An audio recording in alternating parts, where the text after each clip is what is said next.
Nous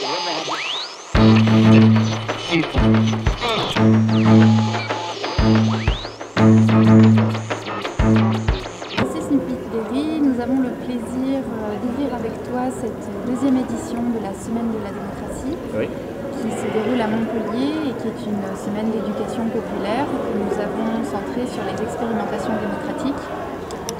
Elle a été financée en financement participatif et elle permet donc d'avoir ces deux événements donc du lundi et du mardi où tu faisais des conférences. Donc la première c'était centré sur ton livre, Démocratie, histoire politique d'un mot. Et dans la deuxième intervention, donc ce mardi, tu fais une conférence avec Alexandre Viala, un professeur montpelliérain de droit constitutionnel et de philosophie politique du droit, sur Sommes-nous en démocratie? exact. Donc, nous voudrions te poser quelques questions, et notamment, donc, suite à ces recherches que tu nous exposes, nous voudrions savoir si tu continues à qualifier le système électoral de démocratie. Ah non, plus du tout en fait, sauf par effet de lapsus ou quand les vieux réflexes reviennent à la surface. Mais non, après le travail que j'ai fait, après ce que j'ai vu de toute façon dans mon militantisme, après de toute façon voir comment le système politique fonctionne, que ce soit ici en France ou au Canada ou aux États-Unis ou ailleurs, clairement ce n'est pas de la démocratie si les mots ont encore un sens, et si par démocratie on entend minimalement le sens minimal, c'est-à-dire le pouvoir du peuple, c'est-à-dire le pouvoir exercé par le peuple. On imagine que pour qu'il puisse exercer son pouvoir, il faut qu'il puisse discuter, délibérer dans des agoras formelles ou informelles. Ces agoras n'existent pas. De toute façon, ceux qui sont élus s'arrogent tous les pouvoirs, que ce soit exécutif, législatif, judiciaire, le pouvoir de déclarer la guerre, de faire des traités, etc. Et donc, clairement, nous ne sommes pas en démocratie. Le mot est là, mais le mot est vide de sens. D'accord. Parce que... On peut parler de régime électoral, on peut parler de... Certains disent c'est une oligarchie, une plutocratie, si on inclut la question de l'argent, l'influence de l'argent. On peut parler d'aristocratie élective, parce que une aristocratie, c'est une toute petite clique qui gouverne, donc elle n'est pas héréditaire, elle est élue, mais certainement, ce n'est pas une démocratie. Très bien, mais du coup, tu considères que ces agoras sont la caractéristique d'une démocratie? Oui, pour moi, il faut, pour avoir une démocratie, pour que justement ce qu'on appelle le peuple puisse se gouverner, mais après ça, cette expérience de gouvernement par le peuple, et ce peuple, il est partout, tout le temps, il se reconfigure. Ça peut être un groupe de résidents dans un quartier, ça peut être un groupe militant, ça peut être des étudiants, des étudiantes, ça peut être au niveau syndical, etc. Bref, donc le peuple, c'est quelque chose de fluctuant, mais oui, pour qu'ils puissent décider collectivement des affaires communes, donc il faut qu'il y ait un espace où on délibère, où on discute, où on débat, où on réfléchit ensemble pour pouvoir agir d'ailleurs. Et donc ça, on appelle ça une agora. Donc l'agora, elle peut être formelle, il peut y avoir des rituels, des processus, des procédures, une présidence, etc. Oui, ça peut être plus informel, ou ça peut être à la limite aussi virtuel, mais certainement il faut qu'on soit capable de se rencontrer, d'échanger, de construire une sorte d'intelligence collective à travers les échanges et de prendre des décisions. Et si c'est quelqu'un qui le fait pour nous, ben, c'est plus une démocratie. Et précisément, tu nous racontais qu'au Moyen-Âge, il y avait beaucoup d'institutions de la sorte qui permettaient au peuple de se retrouver et de décider ensemble. Et nous voudrions savoir comment, selon toi, tu expliques que cet aspect ne soit pas mis en valeur actuellement et voire soit tout simplement occulté. Oui, ben en fait, dans notre histoire, l'histoire telle qu'on nous la raconte ou qu'on nous la présente, et des fois aussi c'est à l'école, mais c'est dans les livres et c'est aussi au cinéma, à la limite, dans notre imaginaire collectif. Il y a beaucoup de raccourcis, il y a beaucoup de zones d'ombre. Et donc le Moyen-Âge, par exemple, c'est un très bon exemple. On représente souvent le Moyen-Âge par des personnages extraordinaires, les rois, les seigneurs, les princesses, les dragons et les magiciens, quoi. Mais dans la réalité, il y avait, c'était pas, évidemment, le Moyen-Âge, c'est très longue période, il y a beaucoup de différences selon les régions, selon les moments, selon les lieux, etc. Et même dans une même période, d'une même région, d'un village à l'autre, ça pouvait être différent. Mais il y avait à l'époque ce qu'on appelait les communautés d'habitants. Les communautés d'habitants se géraient, en fait, prenaient leurs décisions dans des assemblées d'habitants. Les assemblées d'habitants, c'était les gens du village, de la commune, qui discutaient ensemble et prenaient des décisions sur le commun. Donc ils possédaient aussi en commun une partie des biens, que ce soit une partie de l'église, le moulin, le puits, l'école était gérée en commun, les terres communales, justement, les terres communales, ils pouvaient engager ensemble un berger pour s'occuper des troupeaux, etc. Donc il y avait vraiment une vie commune, à la fois économique mais politique, puisque l'Assemblée d'habitants, c'était là où les gens prenaient des décisions ensemble. Ça, c'est quelque chose qu'on a à peu près oublié. En tout cas, moi, j'en avais aucune connaissance avant de faire des recherches sur la démocratie. Et au Moyen-Âge, ça, c'est peut-être un peu plus connu au niveau du travail, dans la mesure où le roi et les seigneurs géraient absolument, pratiquement rien, en fait, dans la vie quotidienne des gens, y compris au niveau du travail. Au niveau du travail, donc, c'était les guildes des professions. Il y avait des centaines de guildes pour à peu près toutes les professions. Et les métiers s'auto-géraient, en fait. Et ils s'entraidaient. Il y avait le principe de solidarité très, très important, mais ils prenaient des décisions par assemblée aussi, encore. Et ils avaient des caisses d'aide mutuelle pour aider les gens de la guilde qui faisaient face à une mauvaise fortune. Ils géraient ensemble la formation, ils décidaient ensemble de la formation, des critères de production, d'excellence, les prix, etc., etc. Donc ça aussi, c'est un exemple de démocratie dans ce cas-là, dans le cadre du travail plus spécifiquement. La médiévale, c'est au niveau à la fois du travail et au niveau de la localité, en fait, du lieu d'habitation. D'accord. Mais est-ce que tu fais une différence entre l'anarchie et la démocratie, du coup? Parce que... Ça, c'est une bonne question. Oui, effectivement, souvent, les anarchistes militants, le milieu auquel je participe au Québec, un peu en France au début des années 2000, dans le cadre de mobilisation contre le G8, par exemple, à Évian à l'époque. Donc souvent, on va dire les anarchistes fonctionnent par démocratie directe. Et donc là, effectivement, les anarchistes aussi fonctionnent par assemblée, où en fait ils délibèrent. En principe, évidemment, il n'y a pas de chef chez les anarchistes, et donc c'est les gens ensemble qui prennent des décisions et qui les actent. C'est-à-dire, une fois que la décision est prise, ils agissent en fonction de la décision qui a été prise. Et donc l'anarchie, d'une certaine manière, on peut dire que on peut parfois penser que c'est synonyme de démocratie. Cela dit, je pense qu'il y a une différence, et là c'est peut-être au niveau plus formel ou conceptuel, abstrait peut-être, mais quand même important. C'est-à-dire, et c'est un problème réel avec la démocratie, c'est que la démocratie c'est une manière de fonctionner, de prendre des décisions ensemble, mais disons que un espace de décision démocratique n'implique pas en fait que les gens vont être contre toutes les hiérarchies ou toutes les inégalités. Alors que l'anarchie, dans l'idée même d'anarchie et dans le mouvement anarchiste, même si évidemment le mouvement anarchiste et les militantes anarchistes ne sont pas parfaitement toujours à la hauteur de leurs valeurs et de leurs principes, mais l'anarchisme en principe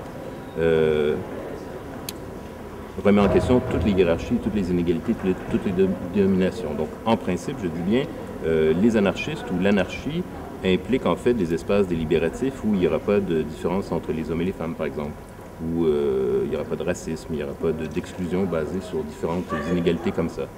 Disons, une démocratie directe sans l'anarchisme pourrait tout à fait fonctionner avec des inégalités ou avec des critères d'exclusion. Nous, les petits blancs, on est ensemble et on a notre assemblée, mais on ne veut pas que les immigrants soient dedans, par exemple. Ou nous, les hommes, on a notre assemblée, mais on ne veut pas que les femmes y participent, ce qui était d'ailleurs le cas à Athènes pendant la démocratie, le modèle ultime là, l'exemple historique ultime, la démocratie à Athènes, c'était juste des hommes qui participaient à l'Assemblée. Donc là, évidemment, ça serait contradictoire avec des principes anarchistes de non-domination. D'accord. Quels moyens juges-tu les plus pertinents pour qu'une démocratie voie le jour? Les moyens, ça c'est une question, si j'avais la réponse, je serais bien heureux, je serais peut-être en prison d'ailleurs, mais les moyens, c'est très difficile de savoir comment on arrive, disons, globalement, en tout cas clairement, dans un pays comme la France ou le Québec, ou même dans une ville comme Montpellier, ou dans les grands ensembles, c'est très difficile de voir aujourd'hui comment on instaure la démocratie, dans la mesure où évidemment les forces qui sont contre la démocratie sont extrêmement puissantes, que ce soit les forces politiques, avec leurs bras armés, là concrètement, la police, les prisons, l'armée, etc., les forces de l'argent, qui n'ont aucun intérêt à ce que la démocratie soit instaurée, les propriétaires immobiliers, les grandes fortunes, etc. Et donc, évidemment, c'est pas simplement en exprimant l'idée que ce serait mieux d'avoir une démocratie que ces gens-là vont se dire « Ah ben oui, finalement, vous avez raison, et finalement, on abolit l'Assemblée nationale, on abolit la présidence, on abolit les mairies, on s'excuse, on s'est trompé. » Et on va en fait se rassembler dans la place et on va prendre des décisions. Évidemment, ça ne fonctionnera pas comme ça. Donc si tu me demandes comment je pense qu'on y arrive, ma réponse elle est assez simple, concrètement je ne le sais pas. C'est-à-dire dans le contexte actuel en 2015, je ne vois pas vraiment, le rapport de force est vraiment pas à l'avantage des démocrates, encore moins des anarchistes, si on veut parler des anarchistes. Mais cela dit, ça ne veut pas dire qu'il n'est pas possible tout le temps, partout, de s'organiser de façon démocratique ou anarchiste, c'est-à-dire de se mettre ensemble, les gens d'un quartier, d'un groupe militant, d'une association, formelle ou informelle, mais pas association en termes juridiques, un collectif qui veut créer un nouveau média, des gens qui veulent aider les immigrants ou les sans-papiers ou les Roms à lutter contre des menaces d'expulsion, des gens qui veulent lutter contre la brutalité policière, etc. Il est toujours possible, évidemment, de s'organiser maintenant, ici et maintenant, de manière démocratique, c'est-à-dire en prenant des décisions ensemble, en ne nommant pas des chefs, en n'élisant pas des représentants et en agissant en fonction des décisions qu'on prend ensemble. Et ça, les gens le font tout le temps, en fait. Donc, évidemment, la France ou le Canada ou les États-Unis, ce ne sont pas des démocraties, mais à l'intérieur de ces territoires et de ces populations, il y a plein d'expériences démocratiques qui ont lieu aujourd'hui. D'accord. Et est-ce que ces organisations démocratiques impliquent d'accepter de débattre avec tout le monde et un changement en fait de culture? Ça, c'est vraiment des décisions individuelles ou collectives. Tout le monde, il faut voir c'est qui tout le monde. Moi, je ne débat pas nécessairement avec tout le monde parce qu'il y a des gens qui sont... il y a des gens avec lesquels je suis en opposition concrète de conditions, de rapports de force ou de position. Donc, si je donne un exemple assez simple, dans le cadre d'un mouvement social, je pense par exemple à la grève étudiante au Québec en 2012, où il y a eu presque 4000 arrestations par les forces policières. Ben moi, c'est sûr que dans ce contexte-là, il n'était pas question de m'asseoir à une table pour discuter publiquement avec un policier, par exemple. Parce qu'il est dans une position, il est dans un uniforme, il est dans un rapport de force avec le mouvement social auquel je m'associe, je m'identifie, qui est réprimé par les policiers. On ne va pas s'asseoir pour discuter et pour dire aux policiers, vous savez, ce que vous faites, c'est pas bien. Parce que de toute façon, ils vont le faire de toute façon, c'est l'institution qui agit, c'est l'institution qui lutte contre nous et c'est pas en délibérant, en discutant qu'on arrive nécessairement à changer son opinion. De toute façon, c'est pas une question d'opinion dans le cas du policier, il obéit à des ordres en plus. Donc je pense pas qu'on en a parlé à son supérieur, ça va tellement donner un dialogue plus constructif. Donc déjà là, ça donne un bon exemple dans le monde actuel où il y a des inégalités, il y a des institutions inégalitaires, il y a des institutions de domination, il y a des forces politiques qui s'affrontent dans le monde où on est, parce qu'il y a des intérêts concrets. Il faut le dire, il y a encore des classes sociales, il y a des catégories privilégiées, des catégories défavorisées. La seule discussion n'est certainement pas suffisante pour faire changer les choses, ça c'est certain. Parce que les gens, en fait, le chef d'état-major de l'armée française ou le président d'une grande compagnie multinationale en France, c'est pas... on ne va pas lui faire comprendre qu'il s'est trompé. Il ne s'est pas trompé, en fait. Il fait exactement ce qu'il doit faire pour être où il est et tirer des avantages de là où il est. Et à la limite, c'est lui qui pense qu'on se trompe en étant idéaliste et en pensant que la démocratie, ça fonctionne. Donc, on ne va pas le convaincre que la démocratie, c'est mieux et qu'il abandonne ses privilèges. Ça, les privilégiés, généralement, n'abandonnent pas leurs privilèges en lisant le livre ou en se faisant convaincre. Tu distingues le public, le privé et le commun. Considères-tu que dans une démocratie, le public existe encore? Premièrement, je vais faire la distinction pour juste que ça soit clair quand même. Donc le privé, je pense que c'est assez clair, c'est ce qui appartient au privé. Donc ça peut être privé individuel, donc un immeuble, un terrain, une voiture, un puits, si on est à la campagne. Le public, c'est ce qui appartient à l'État. L'État français, donc les terres publiques, les compagnies publiques, les monopoles nationalisés, les services publics, le parc municipal, les publics, les trottoirs, ils sont encore publics en principe, le tramway, etc. Et donc souvent, dans la société aujourd'hui, on pense qu'il y a le choix entre le privé et le public et qu'il n'y a pas d'autres options. Et en plus, souvent, on pense qu'en fait, ce qui appartient à l'État nous appartient à nous, ce qui est évidemment absurde. Et donc, en fait, il y a cette troisième option qui est souvent oubliée, qui est le commun. Donc, privé, public et commun. Et le commun, c'est ce qu'il y avait, par exemple, dans les terres communales au Moyen-Âge, mais c'est ce qu'il y a encore, par exemple, dans le sud du Mexique au Chiapas et le mouvement zapatiste le 1er janvier 1994, quand ils se soulèvent, c'est pour protéger les terres communales qui sont menacées par une entrée en vigueur d'un accord de libre-échange nord-américain le 1er janvier 1994, justement. C'est pour ça que les zapatistes se soulèvent cette date-là, parce que leurs terres communales sont menacées. Et donc, non, si on pense à la démocratie, c'est-à-dire la démocratie directe, c'est-à-dire par exemple des villages ou des quartiers qui se gèrent en commun, qui gèrent aussi les ressources en commun, bien le commun il est différent du public, c'est-à-dire que là, le terrain il appartient réellement à tout le monde peut en faire un usage, mais personne en fait peut, disons, le dépecer, en vendre des parties. Et en principe, il n'y a pas d'interdiction, c'est-à-dire qu'il n'y a pas une autorité qui serait par exemple, je ne sais pas, le conseil exécutif du village qui pourrait en fait de sa propre autorité édicter des règles sur l'utilisation du public ou nous interdire d'avoir accès au public ou lui gérer le public sans nous consulter. Parce que ça ne lui appartient pas, le commun n'appartient pas à un comité exécutif ou à un organe élu ou à un organe représentatif. Le commun appartient réellement à tout le monde.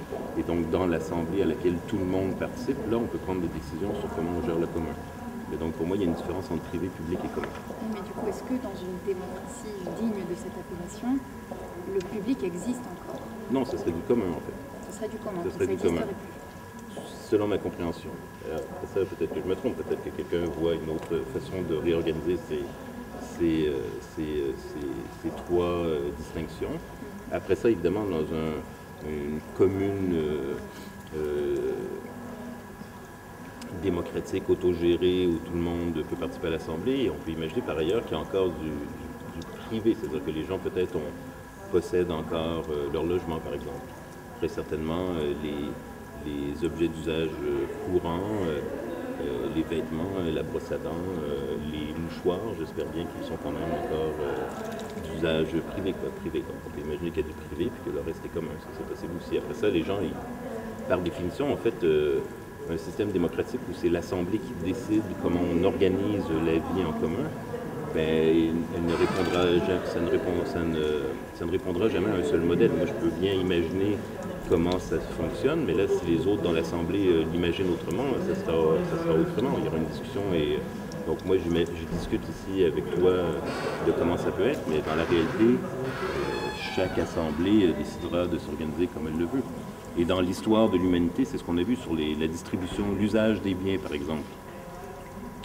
Pendant la Révolution espagnole, les communes autogérées, anarchistes ou communistes, il y en avait des milliers en fait. C'était des dizaines de milliers de paysans, paysannes qui autogéraient leur village. Bon, ben, chaque village n'avait pas la même, ils n'ont pas pris les mêmes décisions sur comment on gère en commun les biens, la distribution, le lait. Donc certains avaient mis en place des systèmes de carnet de famille pour la distribution des biens. D'autres disaient, ah ben le lait va être réservé aux femmes enceintes et aux malades et aux jeunes, par exemple. D'autres disaient on va complètement abolir la monnaie, d'autres garder un peu de monnaie, d'autres proposaient de fonctionner comme ceci, comme cela. Et donc chaque commune prend ses décisions pour elle-même. Et donc moi je peux bien avoir une idée, mais moi je suis personne quoi là-dedans. D'accord. J'aurais une dernière question. C'est comment réagit le milieu universitaire face aux recherches que tu exposes? Le milieu universitaire québécois d'abord. Sans vouloir te critiquer, je ne sais pas si c'est la question la plus pertinente. Comment ils réagissent? Ben, ça dépend.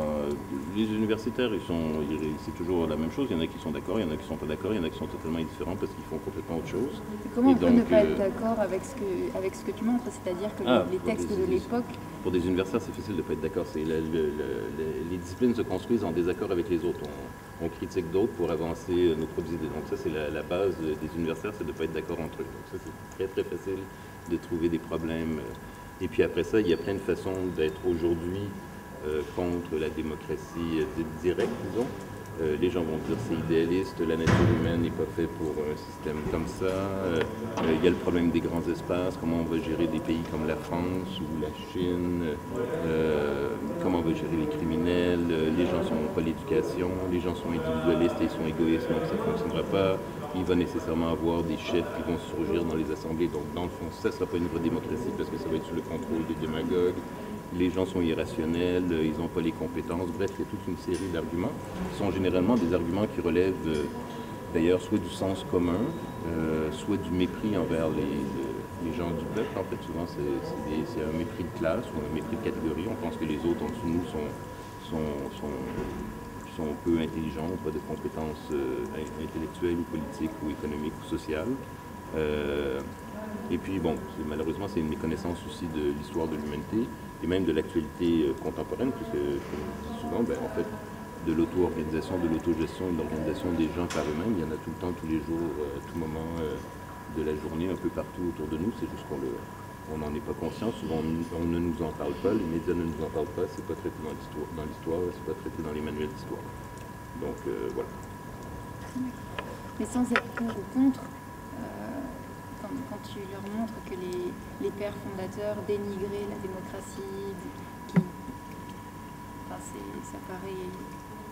Ils peuvent pas contester. Oui, non, ça, il n'y a pas sur certaines pièces d'archives, effectivement, il n'y a pas de contestation, mais après ça, c'est les conclusions qu'on en tire. Est-ce que ça veut dire que souvent les gens vont penser que oui, peut-être que le régime électoral libéral républicain, c'est pas le meilleur, c'est pas le régime parfait, mais on va dire c'est le moins pire régime, ou c'est le meilleur régime qu'on peut espérer avoir, et qu'il faut pas chercher autre chose. Mais en même temps, ce qui, moi, me motive aussi beaucoup, dans la mesure où je suis aussi militant et je peux simplement être en discussion avec des gens du réseau universitaire aussi. Ce qui me motive aussi, c'est, par exemple, ici, venir à Montpellier, qu'il y a une semaine de la démocratie, qu'il y a d'autres activités, que des gens vont parler de tirage au sort, de démocratie au travail, des expériences en Belgique, des expériences ailleurs, etc. Et puis que là, avec des gens... d'un peu de tout milieu, on discute ensemble de démocratie, on échange nos expériences, nos réflexions. Ça, il me semble, c'est ça qui est le plus intéressant. Puis c'est aussi intéressant, évidemment, dans les milieux, disons, je veux dire, plus militants, dans lesquels je circule, le réseau Altermondialiste Radical, anticapitaliste, anarchiste, où là, effectivement, on discute aussi et on apprend, en fait, la démocratie, c'est pas quelque chose qui existe comme ça en soi, qui descend du ciel ou qui est inné. C'est en la pratiquant qu'on apprend des erreurs et des réussites de ce qui fonctionne, ce qui ne fonctionne pas, selon le contexte d'ailleurs, selon tel contexte, telle situation, tel groupe, il y a des choses qui fonctionnent, il y a des choses qui ne fonctionnent pas. Et en rencontrant d'autres gens qui ont d'autres expériences, on apprend aussi. Et on réalise tout le temps que c'est possible, en fait, la démocratie. Il faut simplement la pratiquer, l'essayer. Ça, c'est jamais parfait, parce que comme l'être humain n'est pas parfait, il n'y a aucun régime politique qui est parfait. Il faut admettre ça, c'est pas... Il ne faut pas non plus suridéaliser la démocratie en pensant ah oui, quand tout le monde va pouvoir se réunir et parler ensemble, tous les problèmes vont être réglés, il n'y aura plus d'homophobie, il n'y aura plus de racisme, les gens vont être respectueux envers les autres. Si c'était aussi facile, ça ferait longtemps qu'il n'y aurait plus de problèmes sur Terre. Merci beaucoup à toi. Merci.